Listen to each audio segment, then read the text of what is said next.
There is a hidden history that's been deliberately obfuscated from the peoples of the world, and that's why I am on the trail of the Nephilim. The Genesis 6 narrative states that the Nephilim are on the earth in those days and also afterwards. If that's true, can we find evidence that corroborates this?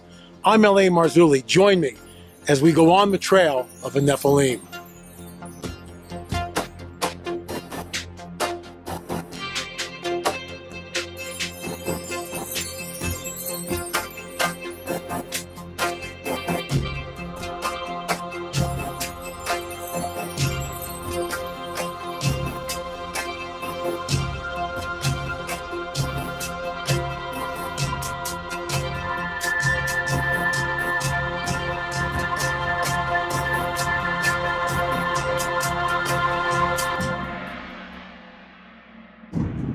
I'm going to circle back once again to that inscription. I think it's really important because, in my opinion, it's showing us something. And I had an email from Michael, a fan of the show. And by the way, folks, you know, our numbers are way down here, whether YouTube or not is massaging those numbers. We have, 147,000 subscribers, and we get like 5,000 views a day. I'm not buying that for a second.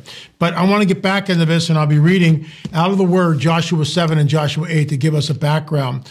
And we'll talk about that right after a word from our sponsor, Lifeline Screening. Hey, listen to this. Cardiovascular diseases contribute to roughly 874,000 deaths each year. Anyone over the age of 40 should get checked annually to catch diseases early on. This is why I highly recommend getting yourself a prevention screen with Life Health Screening. They have industry-leading health screenings for cardiovascular disease, stroke, and most other chronic conditions. Early detection can help prevent progression before it's too late. If you wanted to get checked for cardiovascular disease, I highly recommend Life Health Screening. Check for special offers with a preventive health advisor by going to www.scheduleascreen.com or by visiting the link right on your screen. Once again, www.scheduleascreen.com. Scheduleascreen.com. Folks, I do it. Not this year, not for the last couple of years, but I have done it in the past, and it's the way to go. It gives you a little bit of peace of mind, especially when you're 71 years old. Don't forget, we are on the PLL Network every Friday at 11 o'clock on the East Coast, 8 o'clock on the West Coast. It's a broadcast quality. Let me show you something here. I hadn't intended to do this, but I'm going to do it now, because sometimes props are the best. So here's my iPhone. I'm going to hit the PLL Network, and up it comes. So there it is. And when it says all shows right there, you hit all shows, and the shows come up. And then what we do is we scroll down a little bit, about halfway down, and then you will see right there, On the Trail of a Nephilim with L.A. Marzulli. We hit that, and there are 3 shows in the queue. Right there. And you never miss another show. Never miss another show. It's that easy. It's free, and go check it out. So, moving right along. This will be the biggest conference of the year, as far as I know. May 19th to the 22nd, Homeward Bound. Look at the lineup. It speaks for itself. Raise up Loquitur. I will be speaking twice, according to my good friend Bob Ulrich, and we'll go on from there. More about that in the days to come. So this is a shot of Mount Elam, and this is where the scroll was found, this inscription, and the inscription on a discovered tablet. Really not a scroll, that's a misnomer. It's a tablet. Cursed, cursed, cursed. Cursed by the God Yahweh. You will die cursed. Cursed, you will surely die. Cursed by Yahweh. Cursed, cursed, cursed. Now, as I said earlier, there's something going on here, because I've never seen that type of severity anywhere else in the scripture. This is Joshua 8. Now the Lord said, but Joshua, do not fear, be dismayed. Take all the men of war with you and set out, go up to Ai. See, I have given the king of Ai and his people, his city and his land into your land, into your hand. You shall do to Ai and its king as you did to Jericho and its king. So it goes on there. And so Joshua and the people, they go out, they take the city. So right after the conquest of Ai, then Joshua built an altar to the Lord, the God of Israel, on Mount Ebal. So there's the altar. Get this. Now, when all the kings who were beyond the Jordan of the hill country and in the lowland at the western edge of the hills of Judea, And it goes on from there, and it lists the Hittite, the Amorite, the Canaanite, the Perizzite, the Hivite, the Jebusite. So something's going on here. And in my opinion, we are looking at the Nephilim and Ai, because if the Nephilim are not an Ai, then we are looking at total genocide. So it's interesting that this curse comes on Mount Ebal right after the conquest of Ai. I find it very interesting. It's this curse on the tablet. Now, this is what Michael wrote. Hey, LA, your inscription for Mount Elam is intriguing. The repetition really caught my attention. The Bible uses repetition to emphasize things. Verily, verily, or truly, truly, is an easy example of this. There are only two words in the Bible raised to a superlative degree, repeated 3 times, holy and woe, where it says, woe, woe, woe to the inhabitants of earth, or holy, holy, holy is the Lord. The importance of this is eloquently represented by R.C. Sproul in his book, The Holiness of God. Having an inscription say, curse, curse, curse, is a declaration of cursedness far, far beyond the norm. And I will say this again, folks. Something is going on here. Once again, we absolutely know for a fact, because it's in our Bibles, then Joshua built an altar to the Lord, the God of Israel. When does he do this? Right after they destroy Ai.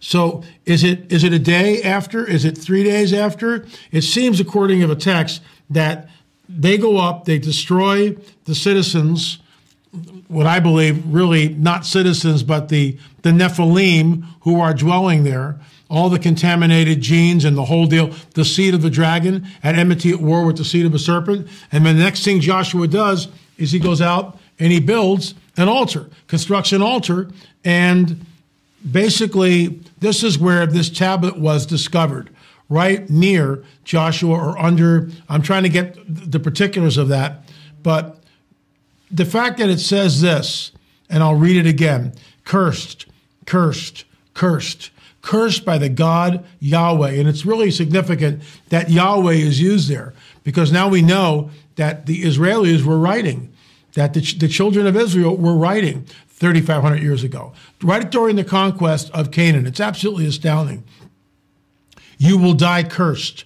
Cursed, you will surely die. Cursed by Yahweh. Cursed, cursed, cursed. The fact that, there's no wiggle room here. And in my opinion, and I'm going to be speaking to Aaron Lipkin probably in about 45 minutes here, and I'm trying to get his take on it as a Jewish man. What does he think about this in context of where it was discovered, the fact that it's Joshua's altar, the fact that it comes right after Ai? I think it's huge. I think it's huge. It's my wheelhouse. So all that to say this, folks, we're on the trail. We've got 7 episodes. Please check it out. Go to lamarzulli.net if you want to buy the DVDs, or streaming.lamarzulli.net, and you can check it out from there and just download things and get instant gratification. We really appreciate your patronage. So moving right along, this is just great. UFO report, government can't explain. Now, this was their their official report that came out last June, all right? But I'm circling back to it because this is the type of doublespeak that we get. UFO report, government can't explain 143 of the 144 mysterious flying objects, and then blames limited data. If this isn't doublespeak, I don't know what is. They know exactly what it is that they're dealing with. They have in their possession off-world vehicles not made on this earth. So how does that jibe with limited data? If the Pentagon states that they have in their possession, we have in our possession, United States government, the Pentagon, the military, the deep state, whatever it is, we have in our possession unidentified craft not made on this earth, which is exactly what Bob Lazar said in the 90s, by the way, then what are we to make of that? What are we to make of that? Limited data? They were back engineering this stuff right after Roswell, for crying out loud. It's a lie.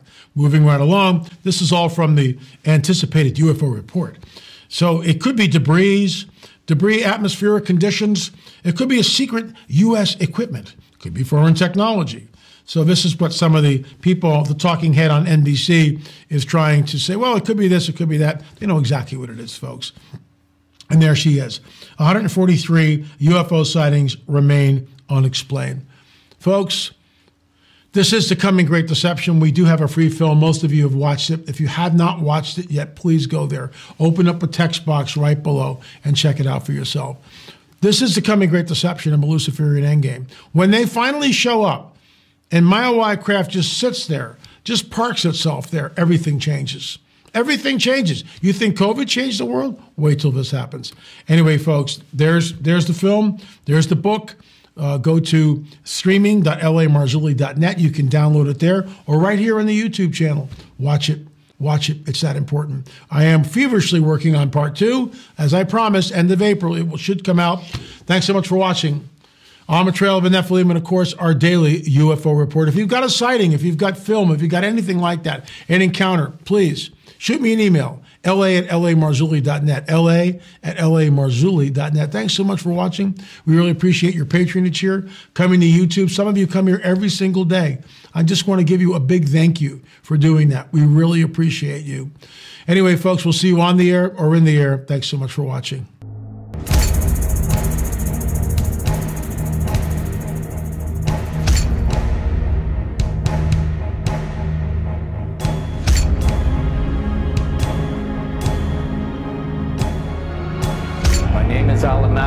I've seen a UFO. I've seen a UFO. And I saw a UFO. A UFO.